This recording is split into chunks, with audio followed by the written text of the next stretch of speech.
የማይበገረው የጥበብ አንበሳ ቴዲ አፍሮ እንዴት ነው መንግስት የሚፈራው? በአንድ ቀን ጀንበር 600,000 አልበሞችን የተሸጠበት ምክንያት? ቴዲ አፍሮ ከአባቱ የተቀበለው ምስጢር ምንድነው?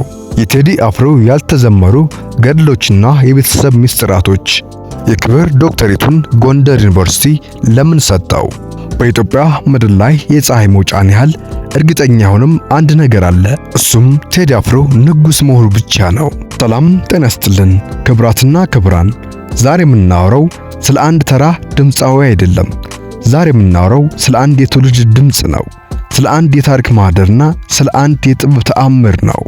ቴዲ አፍሮ ሙዚቃ ሲለቅ በነፃ ዳቦ ይታደራል ቢባልም እንኳን ሰው ዳቦውን ትቶ የቴዲ አልበም ለመግዛት ይሰለፋል ይባላል። ይህ አባባል ማጋነን ይመስላችኋል? ሐሳባችሁን ኮሜንት መስጫ ሳጥን ላይ አጋሩን። 600,000 እትሞችን በአንድ ቀን ጀንበር በመሸጥ የቢልቦርድ የዓለም አቀፍ ሰንጠረዥ በአንደኝነትን የመራ በመስቀል አደባባይ የሰው ባህርን ያስገኘና የኢትዮጵያ የሚለው ስም ሲነሳ አብሮ ስሙ የሚጠራው የሙዚቃ ንጉሥ ነገሥት ቴዲ አፍሮ ዛሬ ከዚህ የደረሰው ግን በአባቱ ክልከላ፣ በፖሊስ ጣቢያ እንግልትና በብዙ የህይወት ውጣ ውረዶችን አልፎ ነው። ዛሬ በዚህ ዘገባ ቴዲ አፍሮ ከአባቱ ጋር የነበረውን ፍጥጫ፣ በሌሊት መስኮት እያመለጠ በድብቅ የጀመረውን የሙዚቃ ጉዞና የጎንደር ዩኒቨርሲቲ የክብር ዶክተሬት እስከ መሰጠት ያደረሰው ምስጢራዊ ጥበብ በዝርዝር ይዘንላችሁ መተናል። ታደምጡታላችሁ።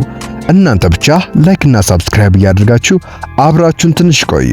ታሪኩ የሚጀምረው አዲስ አበባ መንደሮች ውስጥ ነው። የቴዲ አባት ታዋቂ ጋዜጠኛና ደራሲ ካሳሁን ከበደ ልጃቸው እንደሳቸው ብር እንዲጨብጥ እንጂ ማይክሮፎን እንዲይዝ አይፈልጉም ነበር። ታዋቂው ጋዜጠኛና ደራሲ ካሳሁን ከበደ ሙዚቃ ለልጅ አይሆንም የሚል የአባቱ ጽኑ አቋምም በቤት ውስጥም እንደ ትልቅ ግድግዳም ሆኖበት ነበር። ቴዲ ግን በውስጡ የሚቀጣጠል የጥበብ እሳት ነበረው። አባቱን ከመውደዱ የተነሳም ፊት ለፊትም መጋፈጥ አልፈለግም ነበር። እናም ቴዲ አፍሮ የሌሊት ድራማዎችን ይከውን ጀመር። ቤተሰቦቹ እንቅልፍ ሲወስዳቸው ቴዲ አልጋው ላይ ትራሶችን፣ ብርድ ልብሶችን ይሸፋፍናቸዋል። አባቱም ክፍሉን ሲያዩ ቴዲ የተኛም ይመስለዋል። እሱ ግን በዚያን ቅጽበት በመስኮት በኩል አመልጦ በጨለማ ውስጥም እየሮጠ ወደ ምሽት ክበቦችም ያመራም ነበር። ቀን ቀን አባቱን የሚታዘዝ ምስጉን ልጅ፣ ሌሊት ሌሊት ደግሞ በድብቅ መድረኮች ላይ የሚያገሳ የሙዚቃ አንበሳ በመሆን ሁለት ህይወቶችንም መምራት ጀመረ። ይህንን ምስጢር ለረጅም ጊዜ ደበቀው አባቱን ስለሚጠላም ሳይሆን አባቱ ገና ያላዩት ግን እሱ አይኖች ውስጥም የሚታየው ታላቅ የንግስናም ዘውድ ስለነበረ ነው። ጊዜው ደረሰና ቴዲ አፍሮም ምስጢራዊነቱን ትቶ በአደባባይ ታየ። የመጀመሪያዎቹ ስራዎቹም ሲለቀቁ የኢትዮጵያ ሙዚቃ ኢንዱስትሪም ተናወጠ። በአንድ ጊዜ 600,000 አልበሞች ታተመው በቅጽበት ውስጥም ተሸጡ። ይህ በኢትዮጵያ ታሪክ ውስጥም ታይቶ የማይታወቅ ተአምር ነበር። ከመጀመሪያ ስራው ብቻ ከ30 ሚሊዮን ብር በላይ በማግኘትም ሙዚቃ ባለሀብትም ሲሆን በዓለም የሙዚቃ ሰንጠረዥ ቢልቦርድም በአንደኝነት በመምራት የኢትዮጵያ ቢልቦርድ በዓለም አደባባይም አውለበለበ። መስቀል አደባባይ ላይ የሚደረጉ የቴዲ አፍሮ ኮንሰርትም የሰው ባህር ተባሉ። ቴዲ ሙዚቃን ከጭፈራ ቤት አውጥቶ ወደ አደባባይ፣ ወደ ሀገር ፍቅርና ወደ ታሪክ መዝገብነትም ቀየራቸው። ነገር ግን የቴዲ አፍሮ በሽያጭና በጭብጨባ ብቻም የተሞላም አልነበረም። ግጥሞችና ዜማዎችም በውስጣቸው የያዙትን የፖለቲካና የማህበራዊ መልእክቶችም መንግስታቶችንም አስጨንቀዋል። ቴዲ አፍሮ ለሀገር ያለውን ፍቅር በዜማው ሲገልጽ በብዙዎች ዘንድም የነጻነት ድምጽም ተባለ። በዚህም ምክንያት እስርን፣ እንግልትና ክልከላዎችንም አስተናግዷል። ነገር ግን ቴዲ አላቆመም። መጀመሪያ ያለፍኩት የገንዛ አባቴን ክልከላ ነው የሚለው ቴዲ ማንኛውንም የውጭ ጫና እንደሚቋቋም ለራሱም ቃል ገብቶም ነበር።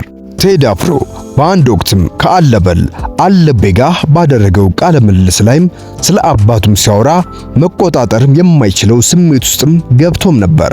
ለአባቱም ትልቅ ፍቅር አለኝ፣ አሁን አጠገቤ ሆኖ ቢደግፈኝ ምንኛ ደስ ባለኝም ሲል በእንባ ታጅቦም ተናግሮም ነበር። የከለከሉትን አባቱን መጀመሪያ ማሸነፍ ነው። ለቀጣይ ፈተናዎች ሁሉ ብርታቱን የሰጠው ይህ የሙዚቃ ንጉስ ይህ ታላቅ ጥረቱ በመጨረሻም ትልቅ ፍሬም ማፍራት ቻለ።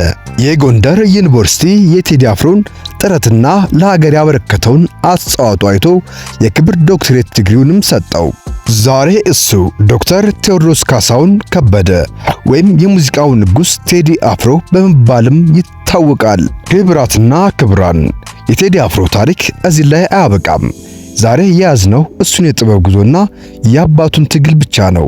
ነገር ግን ከዚህ በስተጀርባ ብዙዎች የሚያውቁት ሌሎች ታሪኮችም አሉ። ቴዲ አፍሮና ባለቤቱ አርቲስት አመልሰት ሙጬ እንዴት ተገናኙ? የፍቅራቸው መጀመሪያና ያጋጠማቸው ፈታኝ ሁኔታዎችስ ምን ነበሩ? በሙዚቃ ውስጥ ያሉ ድብቅ መልእክቶችና ያልተዘመሩ ምስጢራቶችስ፣ ግጥሞችስ? በሚቀጥለው ቪዲዮአችን የቴዲ አፍሮና የአመልሰት የፍቅር ምስጢራቶች በሚል ርዕስ እጅግ አስገራሚ ዘገባም ይዘንላችሁ እንቀርባለን። ይህንን ቪዲዮ እስካሁን እያዳመጣችሁት ከሆነ አሁኑኑ ሳብስክራይብ አድርጉ፣ የደወል ምልክቷንም ተጫኑ። ቪዲዮውን ከወደዳችሁት ላይክ በማድረግ ለቴዲ አፍሮ ያላችሁን ፍቅር አሳዩ። የእናንተ አስተያየት ለኛ ትልቅ ዋጋ አለው። በኮሜንት መስጫ ላይም ስለ ቴዲ ያላችሁን አስተያየትና ስሜት በጨዋ መልክ አጋሩን። ከዚህ የተሻለ ቪዲዮ እስከምንገናኝ ቸር ሰንብቱልን።